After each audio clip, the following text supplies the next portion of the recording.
అనగనగా ఒక ఊరిలో అవ్వ ఆమె మనవడు నివసిస్తుండేవాళ్ళు. రోజు అవ్వ చెప్పే కథ వినకుండా మనవడు నిద్రపోయేవాడు కాదు. ఒకరోజు అలాగే నిద్ర పట్టక మనవడు అవ్వ దగ్గరికి వచ్చి ఇలా అన్నాడు. అవ్వ, నాకు అసలు నిద్ర రావడం లేదు. ఏదైనా నీ జీవితంలో జరిగిన విషయాలు ఏమైనా ఉంటే చెప్పవ్వా, వింటాను. ఎందుకు చెప్పండ్రా? నీకు కాకపోతే ఎవరికి చెప్తానురా? నా జీవితంలో స్వయంగా జరిగింది ఇది. నేను 2 యువకులకు సహాయం చేశాను. వాళ్ళు కూడా నాకు సహాయం చేశారు. ఆ సహాయం ఏమిటో, దానికి ప్రతిఫలంగా నేను వాళ్ళకు ఏమిచ్చానో అంతా వివరంగా చెప్తాను, విను మనవడా. అనగనగా ఒక గ్రామంలో రామయ్య, సోమయ్య, లింగయ్య అనే 3 అన్నదమ్ములు ఉండేవాళ్ళు. పెద్దవాడు రామయ్య వ్యవసాయం చేసుకుంటూ ఉండేవాడు. రెండోవాడు సోమయ్య కొబ్బరి బొండాల వ్యాపారి. ఇక మూడోవాడు లింగయ్య గోవులను కాచుకుంటూ ఉండేవాడు. సోమయ్య రామయ్య ఇంటికి రోజు వచ్చి కొబ్బరి బొండాలను తన అన్నయ్యకి ఇస్తూ ఉండేవాడు. అన్నయ్య, ఈ కొబ్బరి బొండాలను త్రాగండి, మీ ఆరోగ్యానికి చాలా మంచిది. అలాగే లింగయ్య కూడా వచ్చి తన అన్నయ్యకు చిక్కటి గేదె పాలను ఇస్తూ ఉండేవాడు. అన్నయ్య, ఈ గేదె పాలు త్రాగండి, ఇవి మీ ఎముకలకు ఎంతో బలాన్నిస్తాయి. సరేలేరా, తాగుతాను. నేనంటే మీకు ఎంత ప్రేమరా. ఒకరోజు లింగయ్య చెట్టు కింద దిగులుగా ఉండడం సోమయ్య గమనించాడు. ఏరా లింగయ్య, ఏమైంది? ఎందుకలా దిగులుగా ఉన్నావు? ఏం చెప్పమంటావురా అన్నయ్య? నాకు ఈ నెల పాల వ్యాపారంలో చాలా నష్టం వచ్చింది. ఇప్పుడు వెంటనే 5,000 రూపాయలు కావాలి. నాకేం చేయాలో అర్థం కావడం లేదు. అయ్యో లింగయ్య, నీకెంత కష్టం వచ్చింది. ఇప్పుడు నా దగ్గర కూడా అంత డబ్బు లేదురా. పద, మనం వెళ్ళి మన అన్నయ్యని సహాయం అడుగుదాం. ఈ సంవత్సరం అన్నయ్య పంట కూడా చాలా బాగా పండింది. అన్నయ్య, లింగయ్యకు పాల వ్యాపారంలో నష్టం వచ్చిందట. ఒక 5,000 రూపాయలు మీరు సహాయం చేయండి. వాడు త్వరలోనే ఆ డబ్బులు మీకు తిరిగిచ్చేస్తాడు.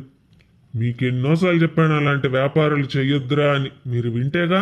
నా దగ్గర మాత్రం డబ్బులు ఎక్కడి నుంచి వస్తాయి? డబ్బులు ఏమన్నా చెట్లకు కాస్తున్నాయా ఏంటి? అలా రామయ్య చాలా పొగరుగా మాట్లాడాడు. ఒకరోజు ఒక అవ్వ రామయ్య ఇంటికి వచ్చి ఇలా అడిగింది.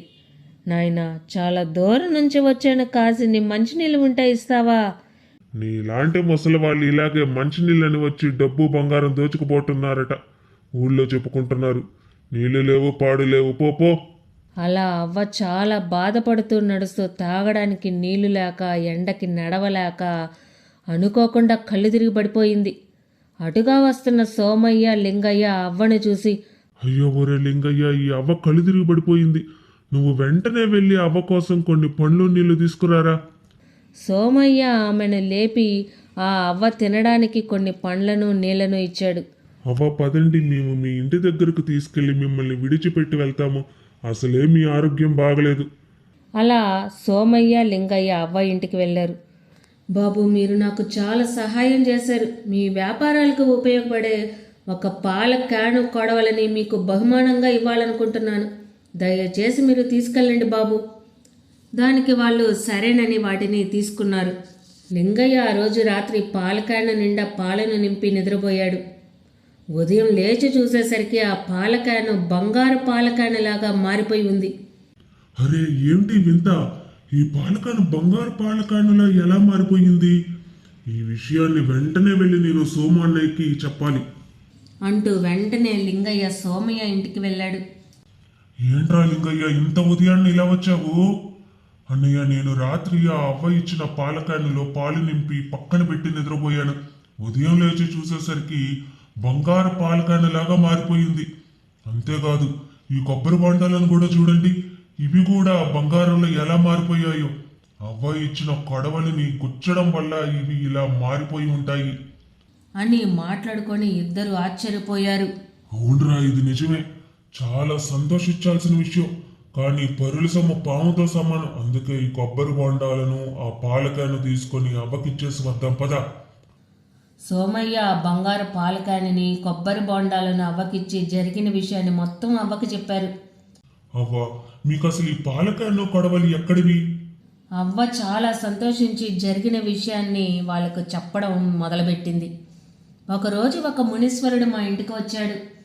అమ్మా, నాకు చాలా ఆకలిగా ఉంది. ఏదైనా ఉంటే పెట్టండి. అందుకు ప్రతిఫలంగా మీకు నేను ఏదైనా బహుమతినిస్తాను. అనేసరికి నేను ఆ స్వామీజీకి కడుపు నిండా అన్నం పెట్టాను. ఆ స్వామీజీ వెళ్తూ నాకు బహుమతిగా ఆ పాల క్యాను కొడవల్ని ఇచ్చి వెళ్ళారు. నేను ఇన్ని రోజులు వాటిని ఉపయోగించలేదు, అందుకే వాటి విలువ నాకు తెలియలేదు.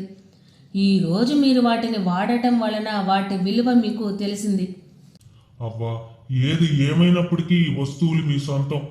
వీటిని మీరే తీసుకోండి. బాబు, ఈ వయసులో ఇంత బంగారాన్ని తీసుకొని నేనేం చేసుకుంటాను? ఇవి నా దగ్గర ఉండడం వల్ల ఎవరైనా నాకు హాని చేసి వీటిల్ని తీసుకుపోయే ప్రమాదం కూడా ఉంది. ఒక పని చేయండి, వీటిల్ని మీరే ఉంచుకోండి. అందుకు ప్రతిఫలంగా నన్ను కూడా మీతో ఉండనివ్వండి.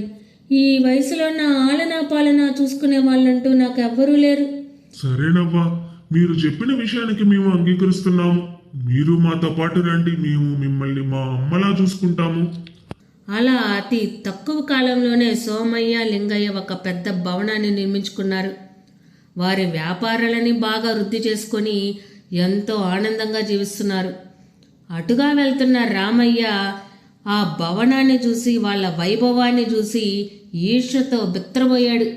ఈ కథ ద్వారా మనం తెలుసుకున్న నీతి ఏమిటంటే, మనం ఒకరికి సహాయం చేస్తే మనకి అంతా మంచే జరుగుతుంది.